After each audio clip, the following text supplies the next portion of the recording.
நல்ல தகப்பனே, சர்வ வல்லமையுள்ள எங்கள் ஆண்டவரே, இந்த அருமையான நேரத்திற்காக உமக்கு ஸ்தோத்திரம்.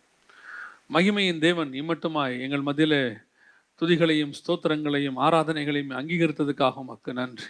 வந்திருக்கிற ஒவ்வொருத்தரோடு நீர் பேச போகிற தயவுக்காக உமக்கு ஸ்தோத்திரம். ஒவ்வொருத்தரும் ஆண்டவரே கர்த்தருடைய பட்டயமாக, கர்த்தருக்கென்று எழும்பி பிரகாசிக்கிறவர்களாக, கர்த்தருக்குடைய அடுத்த தலைமுறையாக நீர் உருவாக்க போகிற தயவுக்காக உமக்கு ஸ்தோத்திரம். ஆண்டவரே, நீர் முகாந்திரம் இல்லாமல் ஒன்றையும் செய்ய மாட்டீர். ஆண்டவரே, இங்கே கொண்டு வந்திருக்கிற ஒவ்வொருத்தருக்கும் ஒரு முகாந்திரம் உண்டு, ஒவ்வொருத்தர் மேலும் ஒரு திட்டம் உண்டு. ஆண்டவரே, நீர் கொண்டு வந்த அந்த திட்டத்தை அவர்களுக்கு தெரியப்படுத்தி திரும்பி போகும்போது தெளிவு பெற்றவர்களாக, உமக்கென்று எழும்புகிறவர்களாக தேவனாய் கர்த்தர்களை மாற்ற போற தயவுக்காய் உமக்கு ஸ்தோத்திரம். ஆசீர்வதியும், வழி நடத்தும், பொறுப்பெடுத்துக் கொள்ளும் எங்கள் ஆண்டவர் இயேசுவின் நாமத்தில் பிதாவே, ஆமென். 1 சாமுவேலின் புஸ்தகம் 21ஆம் அதிகாரம் 9வது வசனத்துல ஆசாரியன் இடத்துல போய் தாவீது கேட்கிறார், உங்களிடத்தில் ஏதாவது பட்டயம் இருக்கிறதா என்று சொல்லி கேட்கிறார். அப்பொழுது அங்க இருக்கிற ஆசாரியன் தாவீதை பார்த்து ஒரு வார்த்தை சொல்றாரு, நீர் கொன்ற கோலியாத்தின் பட்டயம் இருக்கிறது, அதை தவிர வேறு ஒன்றும் இல்லை, இங்கே இல்லை என்றான். அப்பொழுது தாவீது, அதற்கு நிகரில்லை, அதை எனக்கு தாரும் என்றான். இந்த சம்பவம் நம்ம எல்லாருக்கும் தெரியும். இந்த கோலியாத்தின் பட்டயம் என்பது இன்னைக்கு நம்ம அதன் தலைப்பில் தான் பார்க்க போறோம். இந்த பட்டயத்தை குறித்து சொல்லும் போது தாவீது என்ன சொல்றாருன்னா, அதற்கு நிகரில்லை, அதுக்கு என்ன கிடையாது, ஈக்குவாலிட்டியே கிடையாது, அது யூனிக் அப்படின்னு சொல்றார், தனித்தன்மை வாய்ந்தது, அதற்கு நிகராக வேறு ஒன்று கிடையவே கிடையாதுங்கிறார். ஆனால் இஸ்ரவேலிலே எவ்வளோ பட்டயங்கள் உண்டு. நியாயாதிபதிகள் புஸ்தகத்தில் நீங்க வாசிச்சீங்கன்னா கிதியோனின் பட்டயத்தை குறித்து சொல்லும் போது கிதியோனின் பட்டயம் கர்த்தருடைய பட்டயம் அப்படின்னு சொல்லுவாங்க. இஸ்ரவேலில் எவ்வளோ பட்டயம் உண்டு, ஆனால் அந்த எந்த பட்டயத்துக்கும் நிகர் இல்லாமல், அந்த எந்த பட்டயமும் இந்த கோலியாத்தின் பட்டயத்துக்கு நிகர் கிடையாது. இது இருக்கிறதுலையே யூனிக்கானது, எதோடையும் கம்பேர் பண்ணப்படாது, அன்கம்பேரபிள் அப்படின்னு அர்த்தம். அப்படி என்ன இருக்குது அந்த கோலியாத்தோடைய பட்டயத்தில், அப்படி என்ன இருக்கு அப்படின்னு கேட்டீங்கன்னு சொன்னா, இந்த கோலியாத் என்பது நம்ம எல்லாருக்கும் தெரிந்திருக்கிறபடி ஒரு விசேஷமாய் உருவாக்கப்பட்ட ஒரு மனுஷன். இந்த கோலியாத் நான் சொல்வேன், இந்த உலகத்துல ஆண்டவர் ஒவ்வொருத்தரையும் ஒவ்வொரு நோக்கத்திற்காக உருவாக்குறார், ஒவ்வொன்றையும்.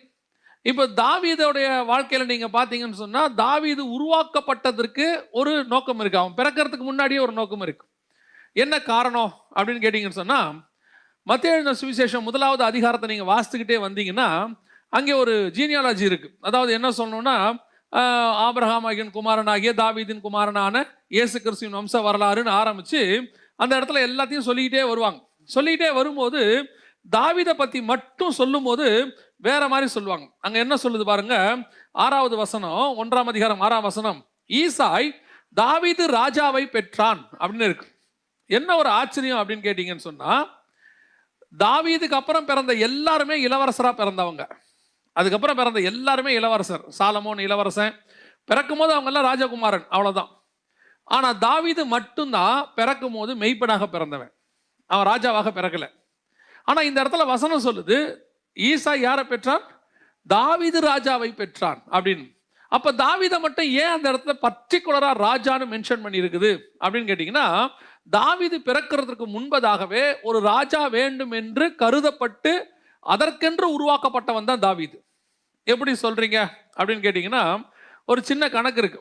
1 சாமுவேலின் புஸ்தகத்தை நீங்கள் வாசிக்கும் போது 16வது அதிகாரம், கர்த்தர் சாமுவேலை நோக்கி, இஸ்ரவேலின் மேல் ராஜாவா இராதபடிக்கு நான் புறக்கரித்து தள்ளின சவுலுக்காக எந்த மட்டும் நீ துக்கப்பட்டு கொண்டிருப்பாய் அப்படின்னு சொல்றார். இந்த சம்பவங்களுக்கெல்லாம் முன்னாடி ஒரு விஷயத்தை நீங்க கவனிச்சீங்கன்னா, 13ஆம் அதிகாரம், சவுல் ராஜ்யபாரம் பண்ணின 1 வருஷம் ஆயிற்று, அவன் இஸ்ரவேலை 2ஆம் வருஷம் அரசாண்ட போது அப்படின்னு இருக்கு. அந்த இஸ்ரவேலை அரசாண்ட போது அவனுக்கும் சாமுவேலுக்கும் ஒரு பிரச்சனை வருது. எப்போ, சவுல் அரசாண்ட 2வது வருஷம் அரசாண்ட போது சவுலுக்கும் சாமுவேலுக்கும் ஒரு பிரச்சனை வருது. அப்போ சவுலை பார்த்து சாமுவேல் சொல்ற ஒரு வார்த்தை, 14வது வசனம், இப்போதோ உம்முடைய ராஜ்யபாரம் நிலை நிற்காது, கர்த்தர் தம்முடைய இருதயத்துக்கு ஏற்ற ஒரு மனுஷனை தமக்கு தேடி அவனை கர்த்தர் தம்முடைய ஜனங்கள் மேல் தலைவனாய் இருக்க கட்டளை இட்டார் அப்படின்னு இருக்கு.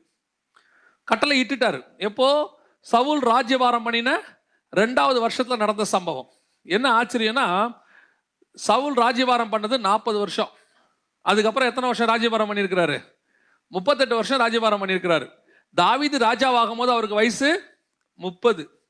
அப்படின்னா இந்த சம்பவம் நடந்தது தாவீது பிறக்கிறதுக்கு 8 வருஷத்துக்கு முன்னாடி நடந்த சம்பவம். 8 வருஷத்துக்கு முன்னாடியே சவுல் கிட்ட சாமுவேல் சொல்றாரு, ஏற்ற மனுஷனை, தன் இருதயத்துக்கு ஏற்ற மனுஷனை தேர்ந்தெடுத்து கர்த்தர் கட்டளையிட்டு விட்டார்னு இருக்கு. ஸோ தாவீது பிறக்கும் போதே அவன் ப்ரீ பிளான்டு. தாவீது பிறக்கும் போதே ப்ரீ பிளானோட பிறக்கப்பட்டவன். அதனால தான் வசனம் சொல்லுது மத்தேயுல, ஈசாய் பிறக்கும் போதே யாரை பெற்றான்? தாவீது ராஜாவை பெற்றான். அவன் பிறக்கும் போதே ராஜான்றதுக்காக தான் பிறந்தார். ஆனால் பிறக்க வச்ச இடம் வேற, அவனை ராஜாவாக மாற்றினார். சரி, ஏன் இதை நம்ம இங்கே கொண்டு வந்தோம் அப்படின்னு கேட்டிங்கன்னா, இப்போ சவுல் ராஜாவாகும் போது உங்களுக்கு தெரியணும், நம்ம கோலியாத்தை தானே பார்த்துக்கிட்டு இருக்கிறோம், ஏன் சவுலை இங்கே கொண்டு வரீங்க அப்படின்னு கேட்டிங்கன்னா, சவுல் ராஜாவாகும் போது நீங்கள் பார்த்தீங்கன்னா இஸ்ரவேலிலே அவனை விட உயரமான ஒருவரும் இல்லை. எல்லாருமே அவனுக்கு தோளுக்கு கீழே தான் இருந்தாங்க. இப்போ சவுலை கர்த்தர் ராஜாவாக்கிட்டார். இப்போ சவுலுக்கு பதிலாக தாவீதை கொண்டு வரணும். இப்போ தாவீதை கொண்டு வரணும். திருப்பி தாவீது எப்படிப்பட்டவனா இருக்கணும் அப்படின்னா, சவுலை விட உயரமா இருக்கணும். சவுலை விட உயரமா இருந்தா ஜனங்களுக்கு என்ன வராது? பயம் வராது. ஏன்? இந்த சவுல் மாதிரி தான் இவனும், இவன் தான் நல்லா உயரமா இருந்தா, இப்போ இவனை விட இவன் ஒருத்தன் உயரமா வந்திருக்கிறான், இவனை மாதிரி தான் இவனும் மோசமான ராஜாவா இருப்பான் அப்படின்னு அது கேஷுவல் ஆயிடும். இப்போ சவுலை விட சவுலே பயப்படணும் தாவீதை கண்டு. அப்படி ஒரு சம்பவத்தை உருவாக்கணும் அப்படின்னா கர்த்தர் யாரை உருவாக்குறாரு? அதுக்கு கோலியாத்தை உருவாக்குறாரு. சவுல் எல்லாரோட உயரம், சவுலை விட கோலியாத்து உயரம். இப்போ இந்த கோலியாத்தை தாவீது ஜெயிச்சான்னா அவன் சவுலையே ஜெயிச்சதுக்கு அர்த்தம். இப்போ புரியுதா தேவனுடைய பிளான்? அப்போ கோலியாத் எதற்கு உருவாக்கப்பட்டார்? தாவீதை ராஜாவாக்குவதற்காகவே அவர் உருவாக்கப்பட்டார். அவருடைய வேலையே தாவீது வர வரைக்கும் வந்து வந்து இவங்களை மிரட்டிட்டு போறது. மிரட்டிட்டு போவார். ஒரு நாள் தாவீது வருவார். இது இந்த உலகத்தில் பிசாசு ஒரு காலத்தில் ஆளுகை செய்து கொண்டிருந்தது. அப்படித்தான் எல்லாரையும் மிரட்டிக்கிட்டு இருந்துச்சு 4000 வருஷம். இப்படி இஸ்ரவேலில் ராஜா இருந்த மாதிரி உலகத்தில் நிறைய பரிசுத்தவான்கள் இருந்தாங்க, ஆபிரகாம், ஈசாக்கு, யாக்கோபுன்னு. ஆனால் எல்லாருமே அந்த சாத்தானுக்கு கீழ்பட்டவங்க தான் இருந்தாங்க. மரிச்சு போனால் எல்லாருமே பாதாளத்துக்கு தான் போனாங்க, மேல் பாதாளத்துக்கு. இப்போ யார் வர வேண்டி இருக்கிறது? ஒரு தாவீது வந்தது போல ஒரு இயேசு கிறிஸ்து வர வேண்டி இருக்கிறது. இயேசு கிறிஸ்து வந்து அவனுடைய நெற்றியில என்ன அடிக்க வேண்டி இருக்குது? ஒரு கவன்கல் அடிக்க வேண்டியிருக்கு. அடிச்சு அவனை வீழ்த்தினார். அவன் விழுந்து போனான். ஆனால் அவன் மரிக்கவில்லை. கல் அடிச்சாரு, விழுந்துட்டாரு. இப்ப தாவீது ஓடி சென்று என்ன பண்றாரு? பட்டயத்தை எடுத்து அவன் தலையை வெட்டினான் அப்படின்னு இருக்கு. அதுக்கு அப்புறம் தான் கோலியாத் முழுவதுமாக விழுந்ததாக அர்த்தம். இப்பவும் ஆண்டவர் என்ன பண்ணி வச்சிருக்கிறாருன்னா, முழுவதுமாக கோலியாத்தை வீழ்த்தவில்லை. பிசாச முழுவதுமா என்ன செய்யல? வீழ்த்தவில்லை. அவன் தலை நசுக்கப்பட்ட பாம்பு. அவன் தலை என்ன இருக்குது? நசுக்கி இருக்கு. ஆனா இன்னும் பிசாசுக்கு என்ன இருக்குது? உயிர் இருக்கு. இப்போ அந்த பிசாசை முழுவதுமா ஜெயிக்க வேண்டிய அதிகாரத்தை ஆண்டவர் எங்க வச்சிருக்கிறார்னா, அவன் கையில் உள்ள பட்டயத்திலேயே வச்சிருக்கிறார். அவன் கையில் உள்ள அந்த பட்டயம் தான் நீங்களும் நானும். ஒரு காலத்துல இந்த கோலியாத்தின் கையில தான் யார் இருந்தது? நீங்களும் நானும் இருந்தோம். நம்மளை எடுத்து பயன்படுத்துறது யாரு? இந்த கோலியாத்து பிசாசு பயன்படுத்திட்டு இருந்துச்சு. உங்ககிட்ட இருக்கிற டேலண்ட்டு, நம்ம கிட்ட இருக்கக்கூடியதான என்னென்ன காரியங்கள் இருக்குதோ எல்லாத்தையும், படிப்பு, அழகு, அந்தஸ்து, பணம், உங்ககிட்ட இருக்க திறமைகள் எல்லாத்தையும் யார் பயன்படுத்தி இருந்தா? பிசாசு பயன்படுத்திட்டு இருந்துச்சு இந்த பட்டயம். ஆனா உண்மையிலே இந்த பட்டயத்தை பார்த்து ஆண்டவர் சொல்ற வார்த்தை, தாவீது சொல்ற வார்த்தை என்னன்னா, அதற்கு நிகர் இல்லை, அதுக்கு ஈக்குவாலிட்டியே கிடையாது, அது வேற விதமான பட்டயம். ஆனா இந்த பட்டயம் இருந்த இடம் எது? பிசாசு கையில் இருந்துச்சு. நீங்களும் நானும் அப்படித்தான் இருக்கிறோம். ஒரு காலத்துல இருந்தோம் பிசாசு கையில. அவனுக்கு யூஸ் பண்ணிக்கிட்டு இங்க உட்காந்துருக்கல உங்களில் எத்தனை பேர் எவ்வளோ டேலண்ட் ஆனவங்க, எவ்வளோ டேலண்டா இருக்கிறீங்க. ஆனா நீங்க இந்த டேலண்ட் எல்லாம் இப்ப இருக்குதா இல்லையா அப்படின்னு கேட்டா நான் சொல்லுவேன், ஆண்டவர் டேலண்ட் இல்லாம ஒருத்தரையுமே படைக்கல. உங்களை என்னையும் கர்த்தர் என்ன செய்யல? வெறுமையா படைக்கவே இல்லை. அதுவும் விசேஷமா உண்டாக்கப்பட்டிருக்கிறோன்னு இருக்குது. அப்போ உண்டாக்கி இருக்கிற உங்க அத்தனை பேரையும் கர்த்தர் வெறுமையாய் உண்டாக்கவில்லை. நம்ம அத்தனை பேருக்குள்ளையும் ஒவ்வொருத்தருக்கென்று ஒரு ஒரு யூனிக்னஸ் வச்சிருக்கிறார், நிகர் இல்லை. அந்த யூனிக்னஸ் உங்ககிட்ட மட்டும்தான் இருக்குது, அது வேற யார்கிட்டையுமே இருக்காது. அப்படி இருக்குமா அப்படின்னு கேட்டீங்கன்னா, உங்களுக்கும் எனக்கும் தனிப்பட்ட முறையில் ஆண்டவர் என்ன பண்ணியிருக்கிறாரு? ஒரு கைரேகை கொடுத்திருக்கிறார். உலகத்தில் அத்தனை பேருக்கு ஆண்டவர் என்ன பண்ணியிருக்கிறாரு? ஒரு கைரேகை கொடுத்திருக்கிறார். அப்படி கைரேகை கொடுத்த ஆண்டவர் உங்களை என்னையும் வெறுமையாக அனுப்பியிருப்பாரு? ஒவ்வொருத்தருக்கும் ஒரு யூனிக்னஸ் இருக்குது, ஒவ்வொருத்தருக்கும் ஒரு ஸ்பெஷாலிட்டி வச்சிருக்கிறார். அந்த ஸ்பெஷாலிட்டியை கண்டுபிடிக்க வேண்டியது தான் ரொம்ப முக்கியம். இன்னைக்கு நீங்களும் நானும் அதை யாருக்கு யூஸ் பண்ணிக்கிட்டு இருந்தோம் ஒரு காலத்தில்? அதான் நிறைய பேர் சொல்லுவாங்க, இந்த உலகத்தில் நல்லா மியூசிக் போடுற ஆளை பார்த்து இவர் ரட்சிக்கப்பட்டா எப்படி இருக்கும் அப்படிம்பாங்க.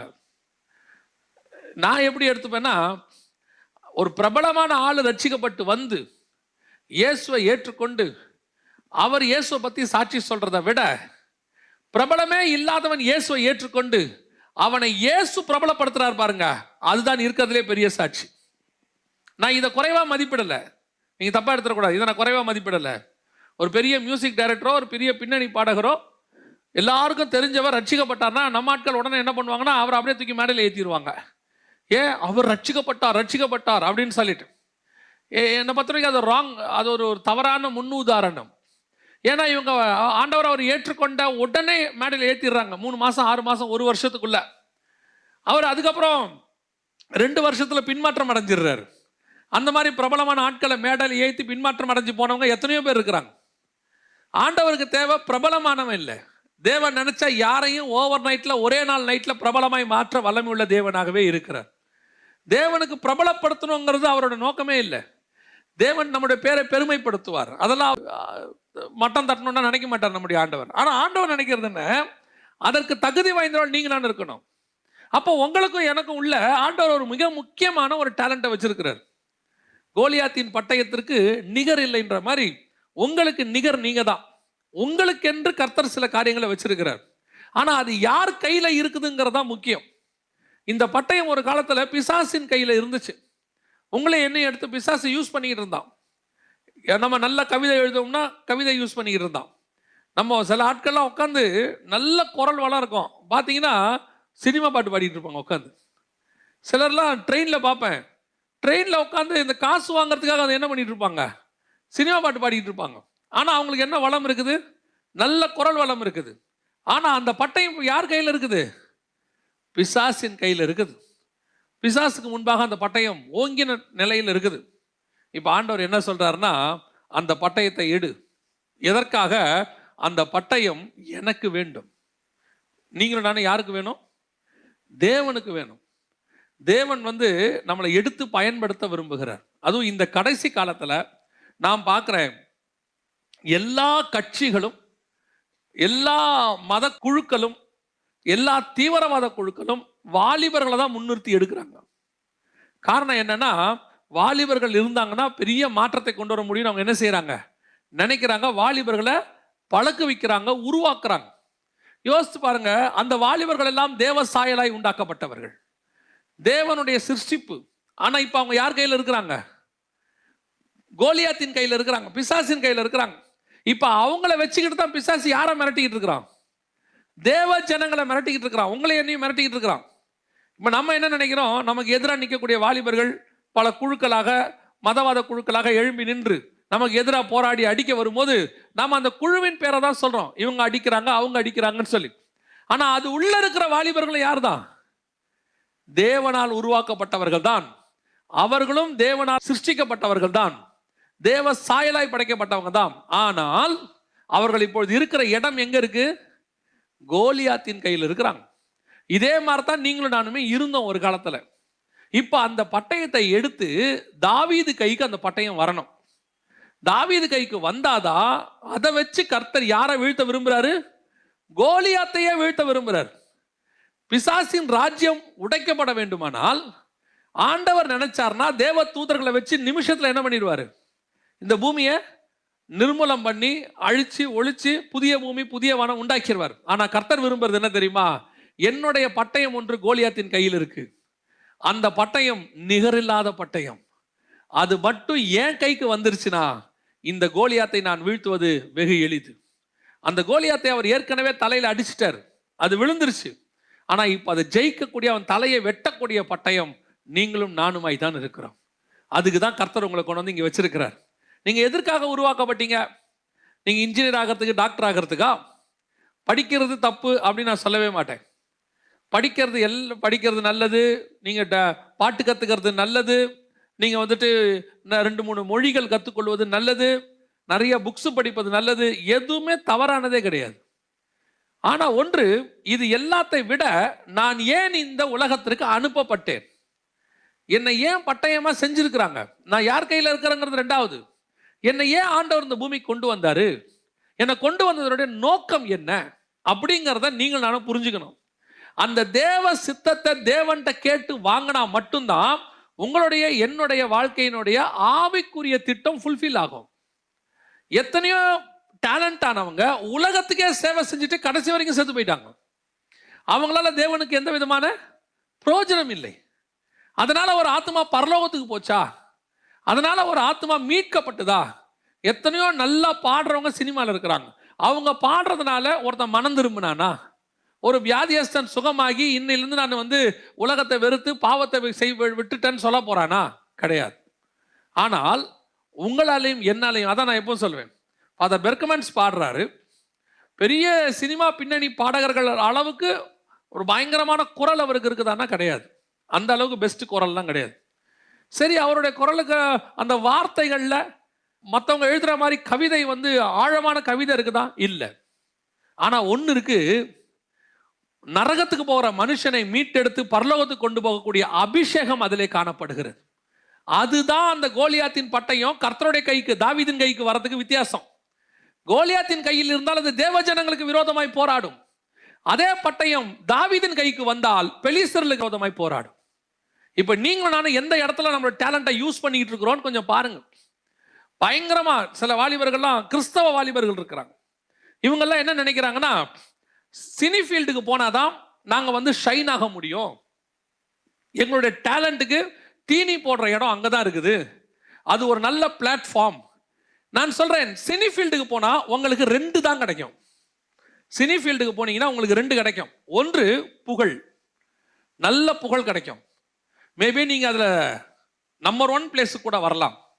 ரெண்டாவது பணம், வசதி, லக்ஸுரி, உங்க வாழ்க்கைக்கு தேவையான வசதிகள் கிடைக்கும். இது 2 தான் வேணும். அதுக்காக தான் தேவன் உங்களை பூமிக்கு கொண்டு வந்து இந்த டேலண்ட்டை கொடுத்தாருன்னா, உங்களையும் போல என்னையும் போல மதியீனமானவன் உலகத்துல வேற ஒருவனும் இருக்கவே முடியாது. ஏன்னா வேதம் சொல்லுது, இம்மைக்காக மாத்திரம் தேவனை தேடுகிறவர்களா இருந்தோமானால் நாம் பரிதபிக்கப்பட்டவர்கள்னு சொல்லுது. இப்ப அந்த சினி ஃபீல்டில் போய் தன் டேலண்ட்டை பயன்படுத்தி நம்பர் 1 பிளேஸுக்கு நல்ல பணம் சம்பாதிச்ச ஆளை கேளுங்க, அவன் சமாதானத்தை தேடி அலைஞ்சிக்கிட்டு இருக்கிறான். இப்ப அவனுக்கு நல்ல புகழ் இருக்குது, அவனுக்கு நல்ல பணம் இருக்கு. ஆனா அப்படிப்பட்டவனை கூப்பிட்டு இப்ப என்ன பண்றீங்க, நீங்க உச்ச நிலைக்கு வந்துட்டீங்க, உங்களை விட மேலான ஆள் இந்த ஃபீல்டிலே இல்ல. இப்ப அவன் சொல்றான், நான் சமாதானத்தை தேடுறேன். பணம் அதை விடுங்க, அது வேணாம். ஏன்? அவன் அனுபவிச்சு பார்த்துட்டான், அந்த பணத்தினாலே அவனுக்கு பூரண திருப்தி வரவில்லை. ஒரு புகழ அடைஞ்சு பார்த்தான், டாப் மோஸ்ட் ஆஸ்கார் அவார்டு வரைக்கும் கூட போயிடலாம், ஆனால் அதனால என்ன வரல? திருப்தி வரல. அவனுடைய இருதயத்தில் என்ன இல்ல? சமாதானம் இல்ல. இன்னைக்கு இது தெரியாம நம்முடைய வாலிபர்கள் தன்னுடைய டேலண்ட்ஸை கொண்டு போய் நல்ல ஒரு மீடியால கொண்டு போய் ப்ரொபகண்டா பண்ணி பெருசிய லெவல்ல பேர் வாங்க. நீ எங்க வேணா போய் என்ன வேணா பேர் வாங்க, எவ்வளவு பெரிய மியூசிஷியனா மாறுங்க, எவ்வளவு பெரிய நீங்க பிளேபேக் சிங்கரா மாறுங்க, இல்ல எவ்வளவு பெரிய டைரக்டரா மாறுங்க, எடிட்டரா மாறுங்க, ஆனால் முடிவு ஒரு வெறுமை இருக்கும். முடிவிலே ஒரு வெறுமை. அந்த முடிவு காரணம் என்ன தெரியுமா? நீங்கள் கோலியாத்தின் கையில் இருக்கிற பட்டயம், அது கடைசி வரைக்கும் அதுல ஒரு திருப்தி வராது. உலகத்துல எப்படி என்ன நிலைமையில இருந்தாலும் என்ன வராது? திருப்தி வராது. இந்த ஊழியத்துக்கு வர்றதுக்கு முன்னாடி ஒரு வெளிநாட்டில் வேலை செய்வதற்கு ஆண்டவர் வாய்ப்பு கொடுத்தார். அப்ப அங்க போன போது அங்கே ஒரு சந்தர்ப்ப சூழ்நிலை, நான் இருந்த அந்த கடையை நானே நடத்தும்படி ஒரு நிலை வந்தது. அதாவது என்னுடைய பொறுப்புலேயே அவங்க கொடுக்குற மாதிரி வந்தது. அப்போ நல்ல ஒரு சம்பளம், இருப்பிடம் எல்லாம் கிடைக்குது, நல்ல ஒரு வெளிநாட்டு வாழ்க்கை எல்லாம் இருக்குது. ஆண்டவர் ஊழியத்துக்கு அழைக்கிறாரு. அழைக்கும் போது எல்லாரை போலவே நானும் ஜெபம் பண்ணுறேன், வர வேண்டான்னு சொல்லி அங்கேயே இருக்கலாம்னு நினைக்கிறேன். ஆண்டவர் கடைசியில் இல்லை நீ கண்டிப்பாக வரணும்னு சொல்கிறாரு. அப்போது ஏறக்குறைய ஒரு 70,000 சம்பளம்னு வச்சுக்கோங்களேன். அப்போ நான் சொல்கிறது ஒரு 16-18 வருஷத்துக்கு முன்னாடி. அப்போ எல்லாத்தையும் விட்டுட்டு வரும்போது ஒரு துக்கம் இருந்துச்சு. இப்போ எல்லாத்தையும் விட்டுட்டு வரமே, நான் சொல்கிறது உண்மை, துக்கம் இருந்துச்சு. ஆனால் ஒரே ஒரு சமாதானம், தேவன் சொல்கிறாரு வரோம். முதல் 5 வருஷம் ஊழியத்தின் பாதையில் ரொம்ப கடினம். நாம் ஊழியத்துக்கு யாருக்கும் தெரியாது. ஊழியத்தில் ஆஃபரிங் யாரையும் கேட்கவும் மாட்டோம். அன்னைக்கும் ஆஃபரிங்கும் வராது ஆரம்பத்தில். இப்படி ஒரு 5 வருஷம் ரொம்ப கடினமான நிலைமை.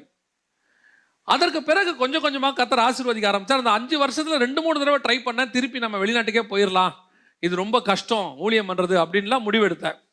ஆனால் நடந்த சம்பவம், இப்போ ஆண்டவருக்குள்ள இந்த ஊழியத்துக்கு வந்து 17 வருஷம் முடிஞ்சு 18வது வருஷம்.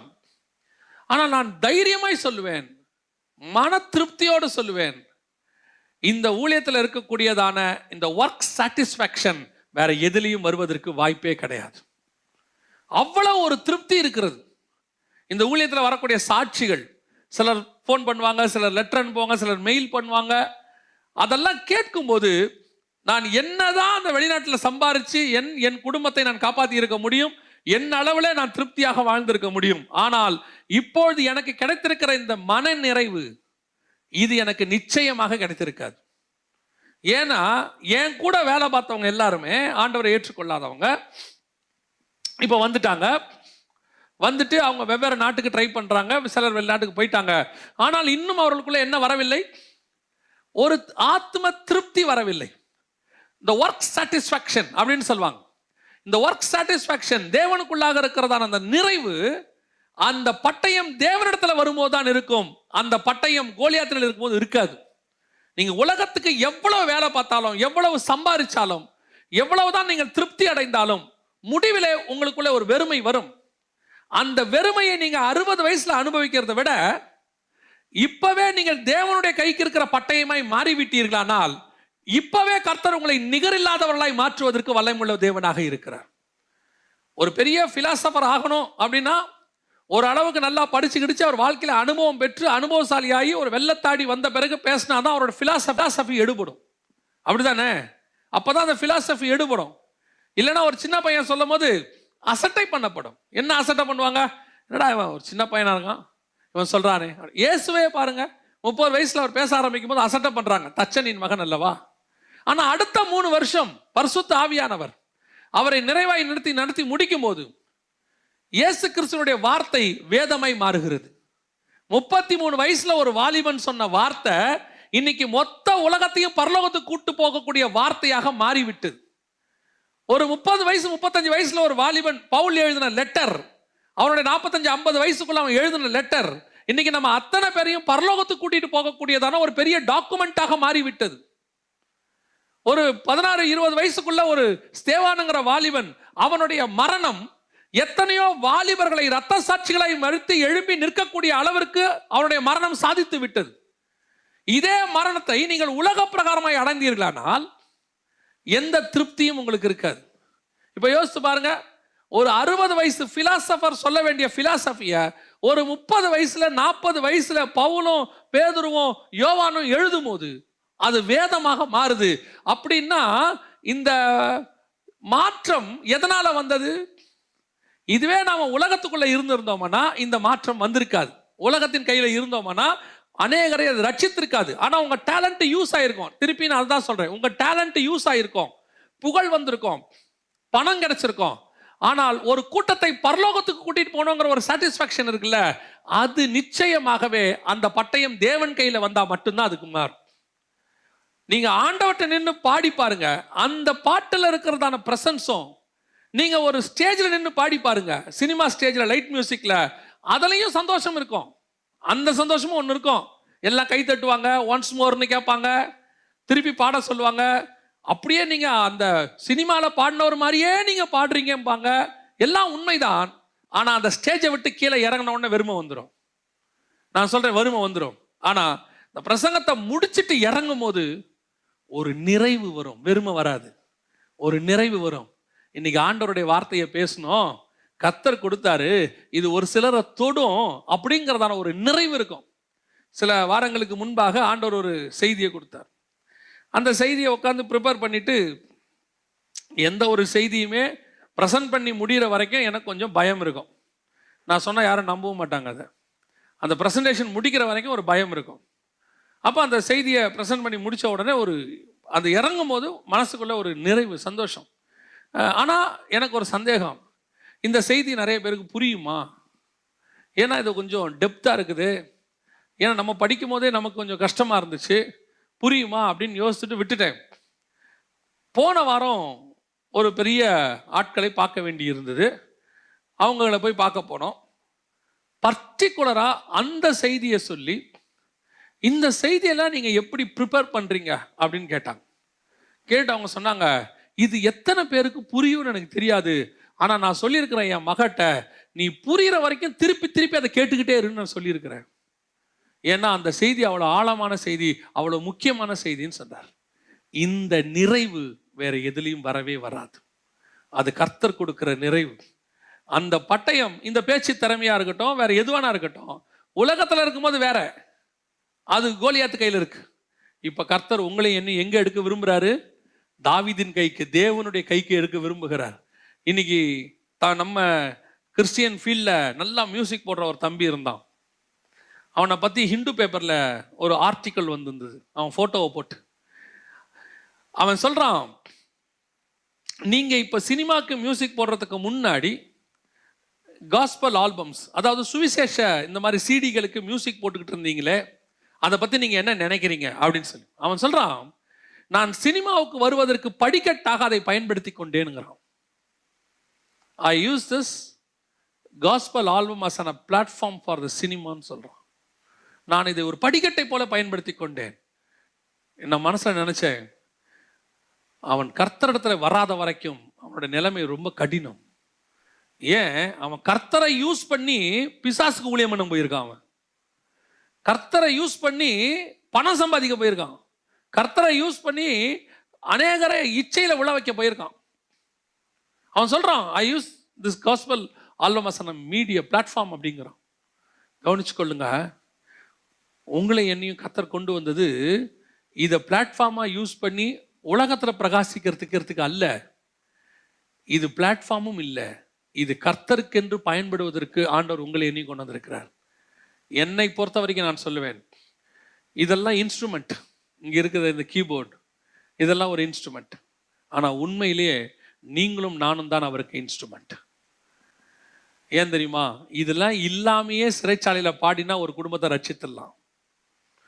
இது தேவையில்லை நான் சொல்லவே வரல, தப்பா எடுத்துறாதீங்க. இதெல்லாம் இல்லாமலேயே நீங்க பாடினீங்கனாலும் கர்த்தர் உங்களை யூஸ் பண்ணுவதற்கு வல்லமை உள்ளவராக இருக்கிறார். நாம தான் அவருக்கு இன்ஸ்ட்ருமெண்ட்டை ஒழிய இது அவருக்கு இன்ஸ்ட்ருமெண்ட் இல்லை. மைக் இல்லாத காலத்திலேயே இயேசுநாதர் 5000 பேருக்கு பேசிட்டாரு. மைக் இல்லாத காலத்திலே 5000 பேருக்கு அவர் பேசிட்டாரு. முடியும் அவரால். அன்னைக்கு என்ன மோட் இருக்கோ அதை யூஸ் பண்ணி அவர் பேசுவார். இப்போ மைக் இருக்கா, நம்ம பேசுறோம், அதில் எந்த தப்பும் இல்லை. மீடியா இருக்கு, யூஸ் பண்றோம். ஆனா நம்முடைய நம்பிக்கை இந்த மீடியாவின் மேல அல்ல, நம்முடைய நம்பிக்கை கர்த்தரின் மேல. நான் கர்த்தருடைய கரத்தில் இருக்கிறதான பட்டயம். பல நேரங்களில் சிலர் யோசிச்சிருக்கிறோம், திடீர்னு வருவாங்க, இந்த குறிப்பிட்ட கீபோர்டு இருந்தால் தான் எனக்கு வாசிக்க வரும்பாங்க. அந்த பர்டிகுலர் நம்பர் சொல்லுவாங்க. அந்த நம்பர் இல்லையா? சிலர் அந்த மைக் சொல்லுவாங்க, இந்த மைக் இல்லையா, அதில் டெப்த் இருக்காதுங்க, இந்த மைக்கில் தான் குரல் வந்து கரெக்டாக வெளியே வரும்.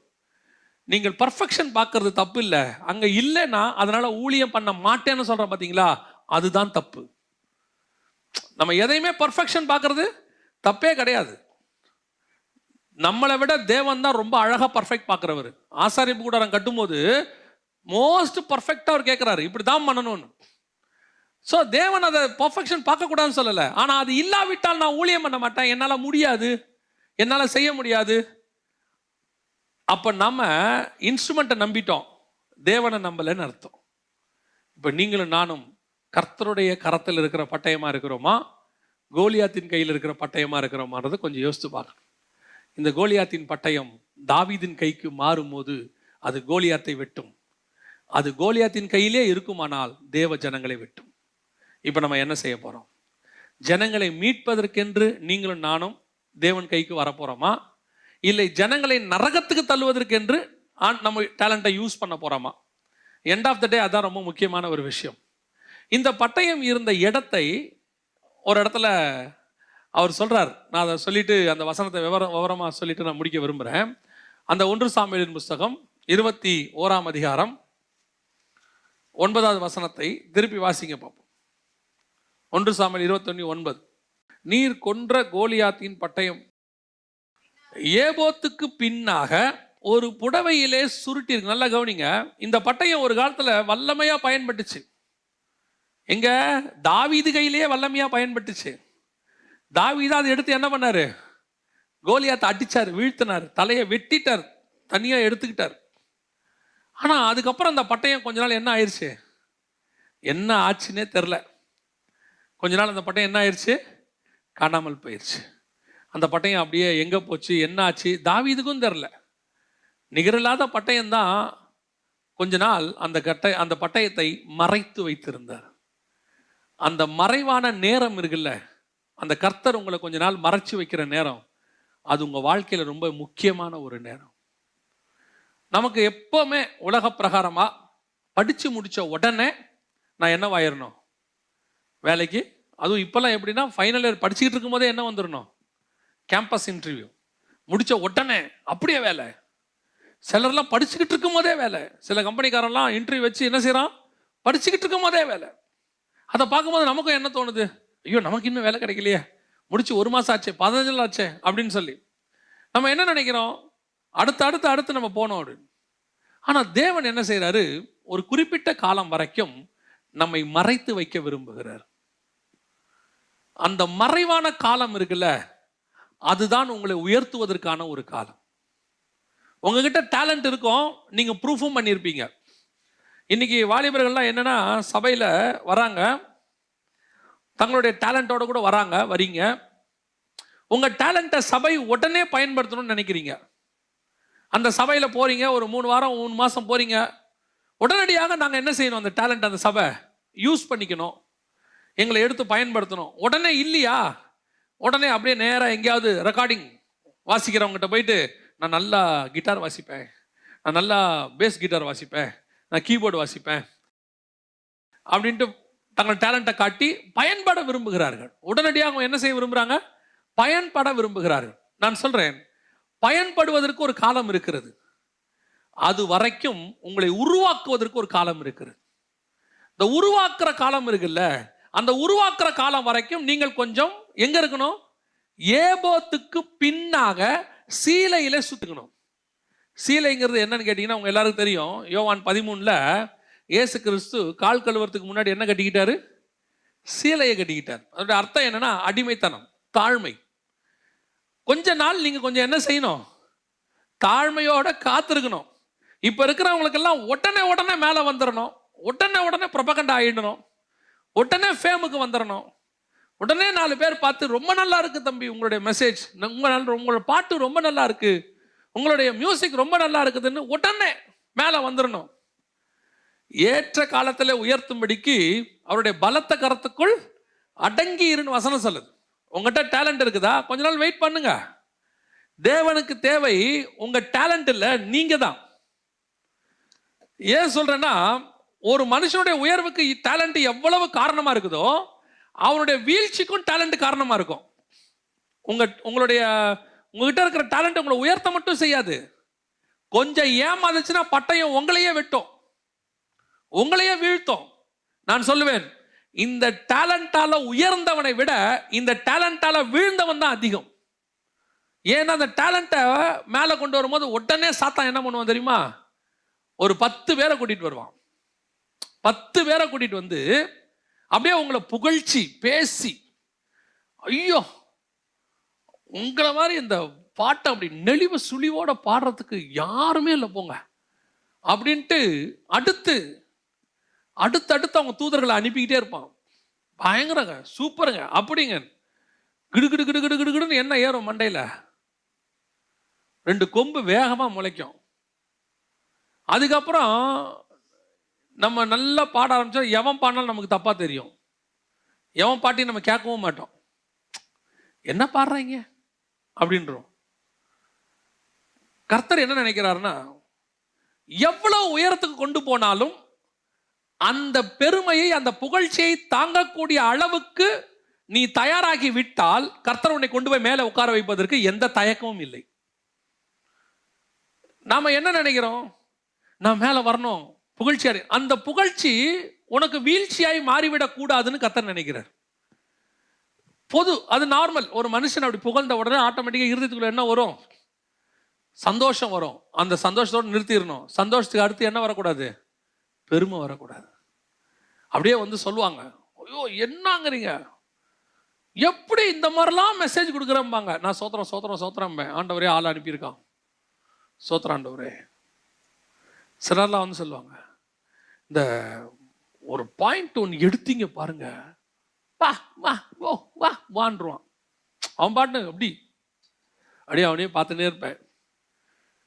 ஆள் அனுப்பியிருக்கான்டா பங்காளி, புகழ்ச்சிக்கு என்ன பண்ணியிருக்கான். இல்லை, சிலர் நிஜமாவே சாட்சி சொல்லுவாங்க, அந்த வசனம் எங்களோட பேசிச்சு இடைப்படுச்சு, அது வேற. சிலருக்கு வந்து எனக்கு ஒரு ஊழியக்காரர் தெரியும், அவர் வெளியூரில் இருக்கிறார். அவர் வந்து உட்காந்து ஆரம்பிச்சார்னா 10வது செகண்டு, அண்ணே எப்படின்னு அப்படி அரை மணி நேரம் அவர் அப்படியே தான் பேசுவார். நான் சோத்திரம் பண்ணிட்டே இருப்பேன், ஆண்டவரே சோத்திரம் ஆண்டவரே, இவரை அனுப்பி விடுங்க. இவரை எதுக்கு சொல்லுவேன்னா, பல நேரங்களில் அது சாத்தானுடைய தூதனை போல அந்த புகழ்ச்சி வரும்போதெல்லாம் அப்படியே அதை உடனடியாக ரிஜெக்ட் பண்ணணும். உடனடியாக என்ன செய்யணும், வெளியே தள்ளணும். வெளியே தள்ளி, இது எந்த இல்லை ஆண்டவரே, இது எல்லாம் உங்களுது. ஏன் இதே பட்டயம் ஒரு நாள் கோலியாத் கையில் இருக்கும்போது யார் யாரெல்லாம் வெட்டுச்சு, யார் யாரெல்லாம் கிழிச்சிச்சு. இன்னைக்கு சொல்றாங்க, நீங்க பேசும்போது அப்படி இருக்கணும், அன்னைக்கு நம்ம பேசும்போது எத்தனை பேர் திட்டினா நம்மள, வாயில என்ன அருவாளா வச்சிருக்கிற, இப்படி வெடுக்கு வெடுக்குன்னு பேசுறியம்பா.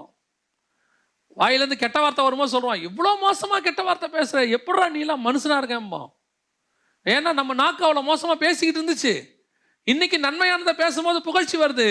இது நந்தில்லை, ஏன்னா இதே நாக்கு மோசமா ஒரு காலத்துல கோலியாத் கையில இருந்திருக்குது. ஆண்டவரே, இந்த எனக்கு நீர் கொடுத்திருக்கிற டேலண்ட்டை நான் எதுல சுத்துறேன், திரைச்சீலையில் சுத்துகிறேன். இது அப்படியே மூடி இருக்கட்டும் ஆண்டவரே, இருக்கட்டும். ஒன்று நல்லா தெரிஞ்சுக்கொள்ளுங்க, நீங்க எவ்வளவு புகழ்ச்சி அடைஞ்சாலும், புகழ்ச்சி அடையாம ஒருவேளை நீங்க மறைஞ்சிருந்தாலும், பரலோகத்துல ஒரே கேட்டகரி தான். பரலோகத்தில் தூதர்கள் என்ன செய்ய போறாங்க, 40 வாலியும் போட்டவர் வராரு, கொஞ்சம் வழி விடுங்க, ஃப்ரண்ட்ல உட்கார வைன்னு சொல்ல போறாங்க. அவர் யார் தெரியுமா, 13 வாலியும் கிட்டத்தட்ட 15,000 சீடி வித்தவர் வராரு. அண்ணன் வருகிறார், அண்ணன் வருகிறார்னு சேரட் வண்டியில உட்கார வச்சு உள்ள ஒரு ரவுண்டு அடிக்க போறாங்க. பரலோகத்துல ஒரு மண்ணங்கட்டியும் கிடையாது, ஒன்றும் கிடையாது, எதுவும் கிடையாது. அத்தனை பேருக்கும் என்ன மரியாதையோ அதே மரியாதை தான் கொடுக்க போறாங்க. என்ன பெருமை அதுல, இங்க உட்காந்துக்கிட்டு எதையாவது அது வரும். நிறைய பேர் வருவாங்க, உங்களை பார்த்து புகழ்வாங்க, எல்லாம் சொல்லுவாங்க. உடனடியா சீலையில சுத்தணும். உடனடியாக என்ன செய்யணும், சீலையில சுத்தணும். ஆண்டவரே நான் இல்லை ஆண்டவரே, இது நம்மளது இல்லைப்பா. இன்னைக்கு யோசிச்சு பாருங்க, ஒரு மெசேஜ் எடுக்கிறோம், அதுல ஒரு ரெவலேஷன் வருது. இந்த ரெவலேஷனை பரிசுத்த ஆவியானவர் இல்லாம நீங்க என்னதான் தலையால தண்ணி குடிச்சாலும் உங்களுக்கு கிடைக்காது.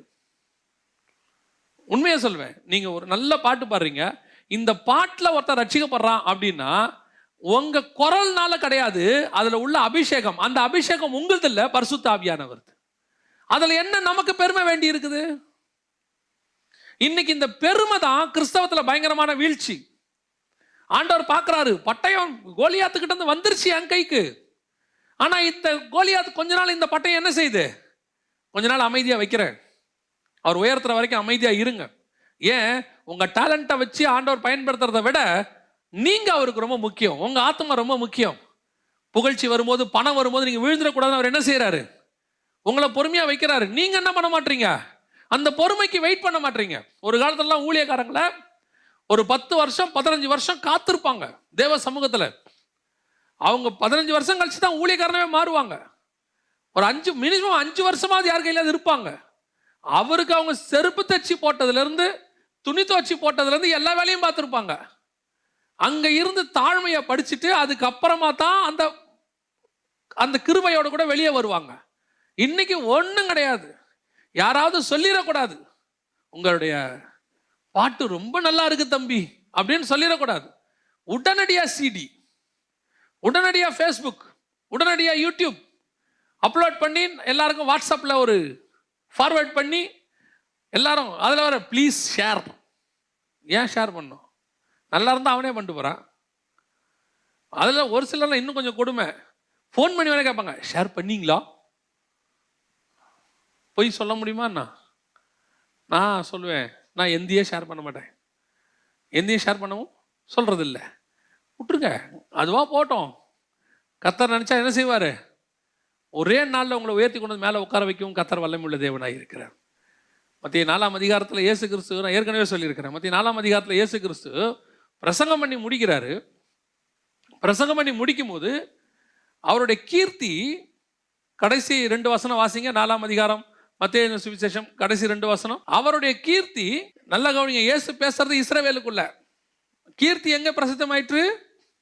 சிரியா பக்கத்து தேசத்துல, கலிலேயாவிலும். உங்களுடைய டேலண்ட் கர்த்தருக்கு யூஸ்ஃபுல்லா இருக்குமானால், தேவன் அதை பயன்படுத்த வேண்டும் என்று முடிவெடுத்து விட்டால், ஓவர் நைட்ல 7 நாட்டுக்கு கொண்டு போவதற்கு கர்த்தர் வல்லமையுள்ள தேவனாகவே இருக்கிறார். கர்த்தர் உன்னை உயர்த்தல, பொறுமையா வைக்கிற சொல்றாருன்னா பொறுமையா இருங்க. சிலர்லாம் வேலைக்கு சேர்ந்துருவாங்க. வேலைக்கு சேர்ந்த உடனே அவங்க என்ன நினைப்பாங்கன்னா, உடனே உயரணும்னு நினைப்பாங்க. வேலைக்கு சேர்ந்த உடனே நம்மள இன்னும் மேலே ப்ரொமோஷன் வராமல் இருக்குதே, நேற்று வந்தவங்களாம் ப்ரொமோஷன் ஆயிட்டானே. நல்லா தெரிஞ்சுக்கொள்ளுங்க, உங்களையும் என்னையும் எப்போ உயர்த்தணுங்கிறத பரலோகம் ஏற்கனவே நிர்ணயம் பண்ணி வச்சிருக்கு. அது வரைக்கும் அது உங்களை என்னையும் ஒரு சீலையில் சுற்றி தான் வச்சு ஓரமாக தான் வச்சிருக்கும். அந்த ஓரமாக வச்சிருக்கிற காலத்தை அசட்டையாக நினைக்காதீங்க. தேவன் மறந்துட்டாருன்னு நினைக்காதீங்க. தேவனுக்கு நீங்கள் தேவையில்லைன்னு நினைக்காதீங்க. உங்களை நிகர் இல்லாததாய் மாத்துறதுக்காக தான் கர்த்தர் கொஞ்ச காலம் உங்களை மறைச்சு வச்சிருக்கிறார். அன்கம்பேரபிளா கர்த்தர் மாத்த விரும்புறார். மாத்துவாரா? மாத்துவார். இந்த ஊழியத்துக்கு வரும்போது நடந்த சம்பவத்தை நான் சொல்றேன். ஊழியத்துக்கு வரும்போது ஒரு மூத்த ஊழியர் என்கிட்ட சொன்னார். என்ன சொன்னார்னா, தம்பி, வசனத்துக்கெல்லாம் இந்த காலத்தில் என்ன கிடையாது, மரியாதை கிடையாது. நீலாம் வசனம் பேசினாலும் எவனும் கேட்க மாட்டான். அதனால ஏதோ கிடைக்கிற 10-20 பேரோட நம்ம பேசிட்டு போயிடணும் தம்பி. நான் அவர்கிட்ட திருப்பி சொல்லுவேன், அண்ணே இல்லை, வசனத்துக்குன்னு ஒரு மரியாதை வரும். ஒன்றுமில்லாததுக்கெல்லாம் மரியாதை இருக்கும்போது வசனத்துக்கு எப்படி மரியாதை இல்லாமல் போகணே? நம்ம போய் ஒவ்வொரு மாவட்டமாக பேசுவோம். அவர் முடியாதுன்ட்டார். ஆனால் நடந்த சம்பவம் தெரியுமா? ஒரு குறிப்பிட்ட காலம் வரைக்கும் ஆண்டவர் பொறுமையாக வச்சுக்கிட்டே இருந்தார். எனக்கு கூட நடுவில் கொஞ்சம் சந்தேகம் வந்துச்சு, இப்படியே போயிட்டு இருக்குதே. ஆனால் ஆவியானவர் சொல்லிகிட்டே இருந்தார், பொறுமையோடு காத்துரு. நான் சொல்லுவேன், இன்னைக்கு தைரியமாக சொல்லுவேன், உலகம் எங்கும் வசனத்துக்கு ஒரு பெரிய கூட்டத்தை கர்த்தர் உருவாக்கி வச்சிருக்கிறார். வசனத்துக்குன்னு கண்மலையின் வெடிப்பில் இருக்கிற புறாவை போல இது அற்புதத்துக்காக, அடையாளத்துக்காக, பணத்துக்காக ஓடாம வெறும் வசனத்துக்கு காத்திருக்கிற கூட்டம் இருக்கு.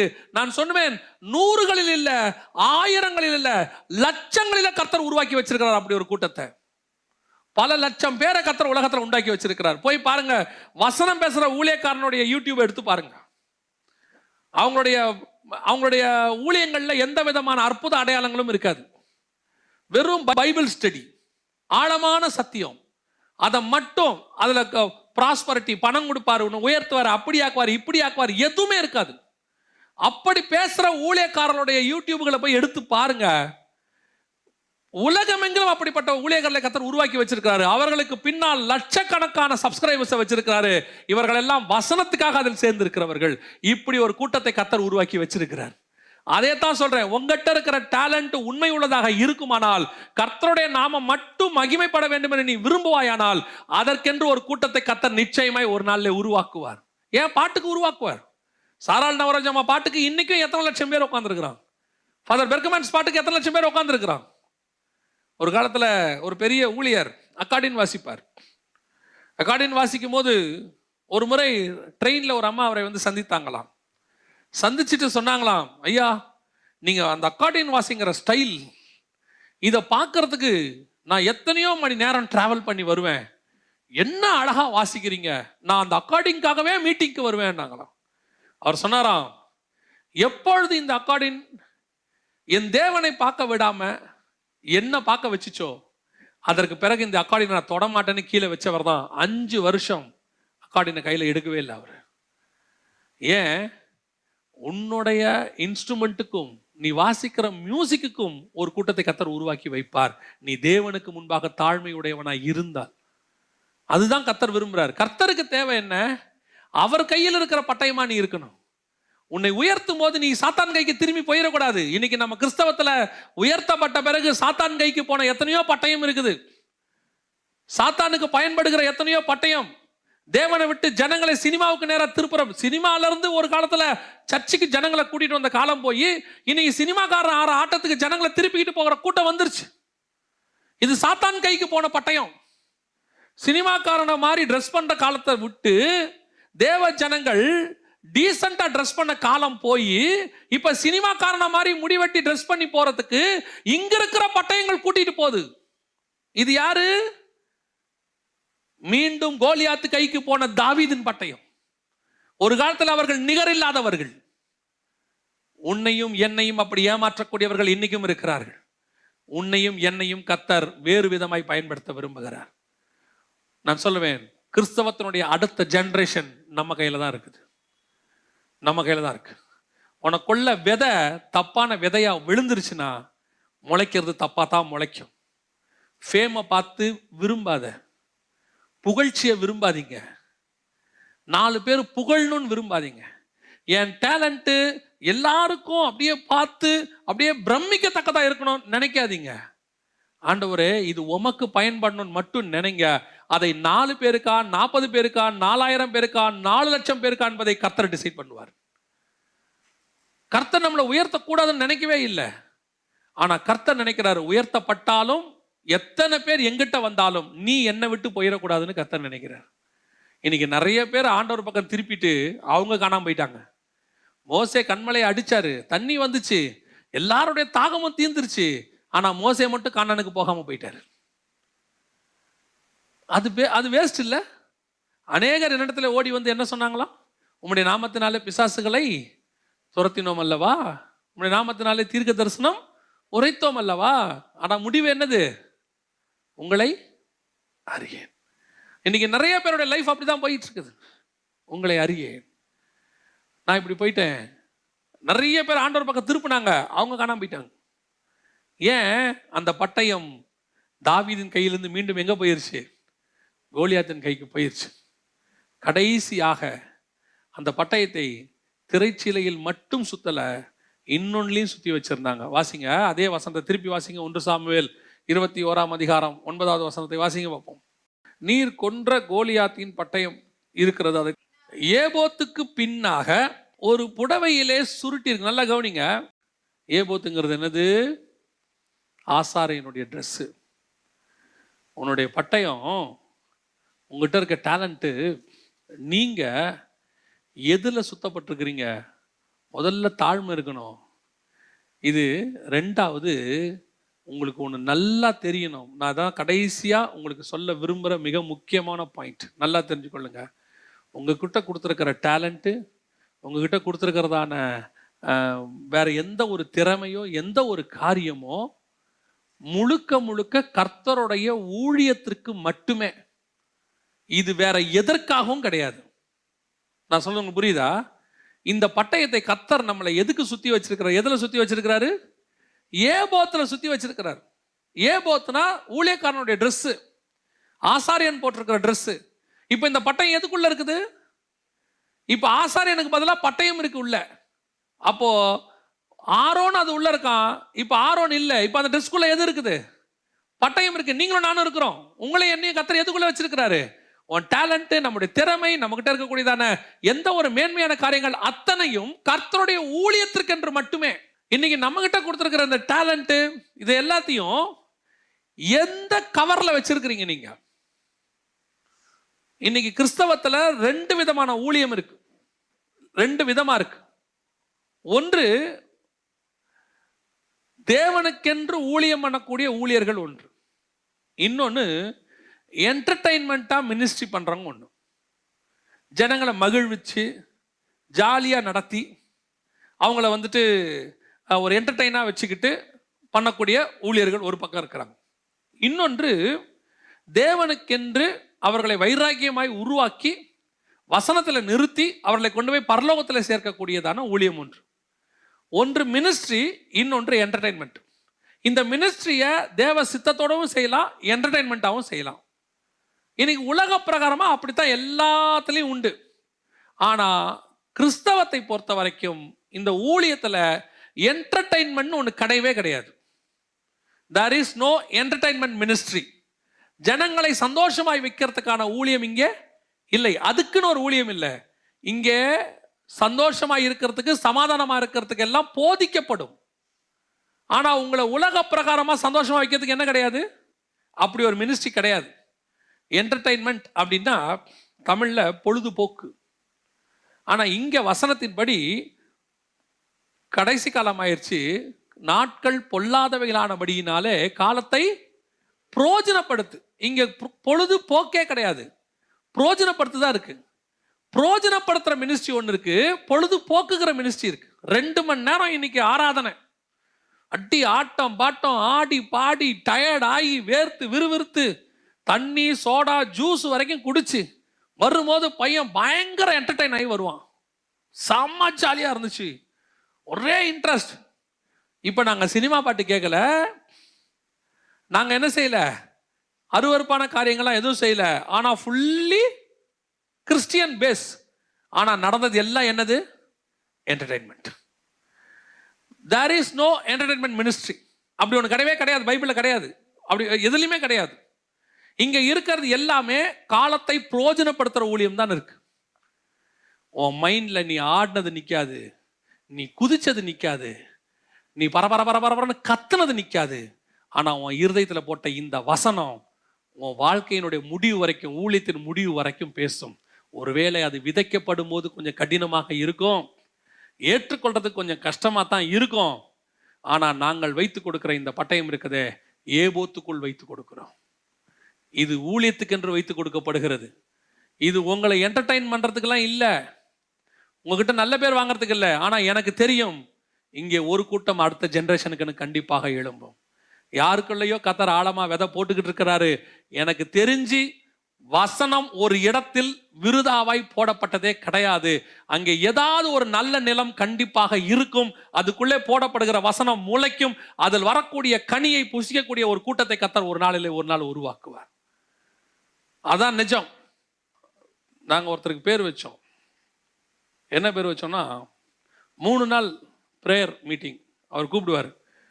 முதல் வருஷம் தெரியாமல் மாட்டிட்டேன் அவர்கிட்ட. ஊழியத்துக்கு வந்த புதுசு 3 நாள் உபவாச ஜபம்னாரு. வாங்க தம்பி, ஃப்ரீயாக தானே இருக்கேன். அப்போ ஃப்ரீயாக தான் இருந்தேன், வரனே அப்படின்னு. அந்த அவருக்கு நான் வச்ச பேர் வந்து ஜப தீவிரவாதி. நான் வச்ச பேர் அவருக்கு ஜப தீவிரவாதி. என்னன்னா, முதல் நாள் காலைல 5 மணிக்கு இப்படி கையை தூக்குவார். தூக்குனாருன்னா 7-8 மணி வரைக்கும் அப்படியே நிற்பார். அப்புறம் அப்படி சாஞ்சி உட்காருவார். அங்கேயே ஒரு டீ குடிப்போம். ஒரு 1/2 மணி நேரம் உட்காந்து வசனம் பேசிக்கிட்டு இருப்பார். ஜோமனுவோம் பாரு. அந்த 1/2 மணி நேரத்தில் நம்ம ரெஃப்ரெஷ் ஆகிட்டு வந்துடணும். திருப்பி 10 மணி வரைக்கும், 10லேருந்து 11 மணிக்கு டைம் கொடுப்பாரு போய் குளிச்சுட்டு வரத்துக்கெல்லாம்.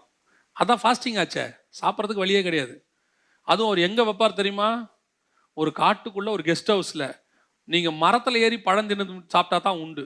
3 நாள் மனுஷன் night 12 all night prayer 10 to 12 பாரு. அப்படியே போகும். 12 மணிக்கு இவர் விட்டா போதும், சோத்திராண்டவரே.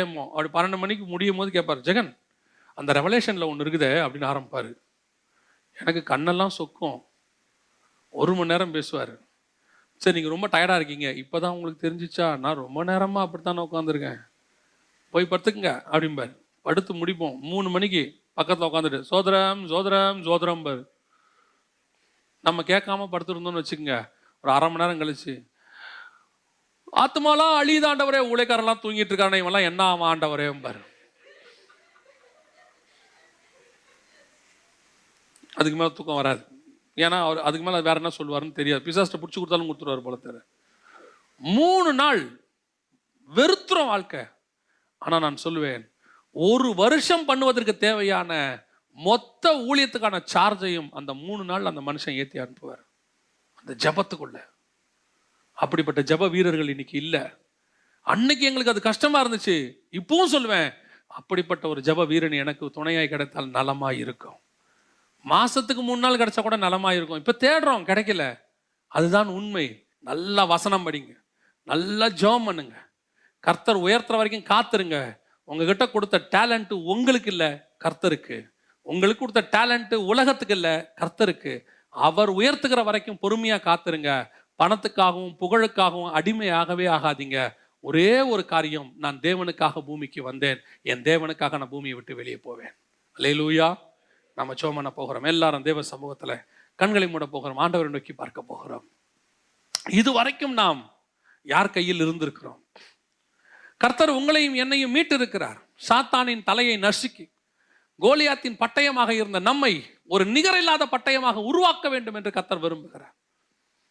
நீ கர்த்தருக்கென்று மட்டும் தாழ்மையோடு பொறுமையோடு அடங்கி இருந்து பார்.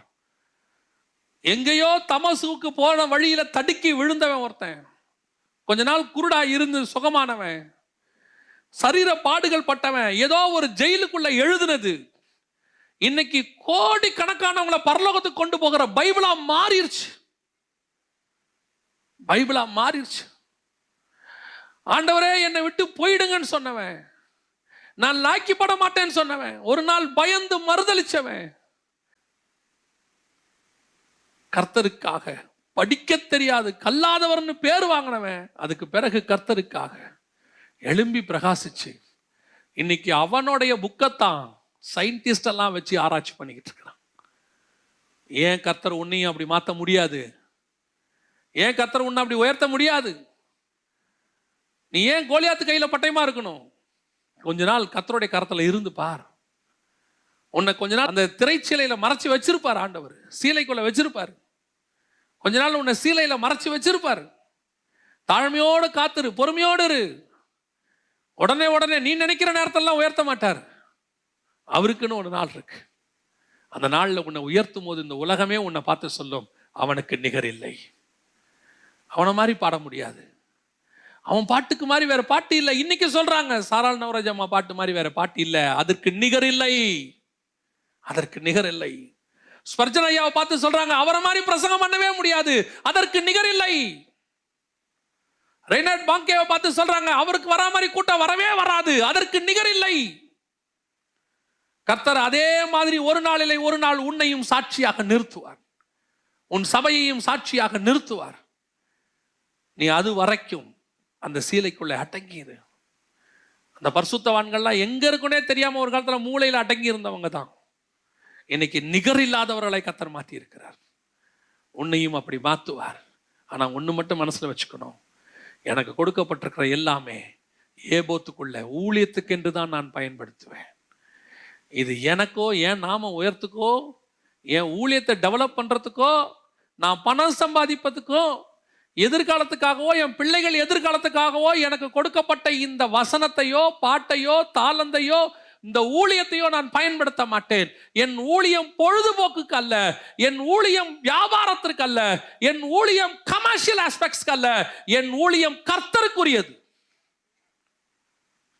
எனக்கு கொடுக்கப்பட்ட எல்லாம் என் தேவனுக்குரியது.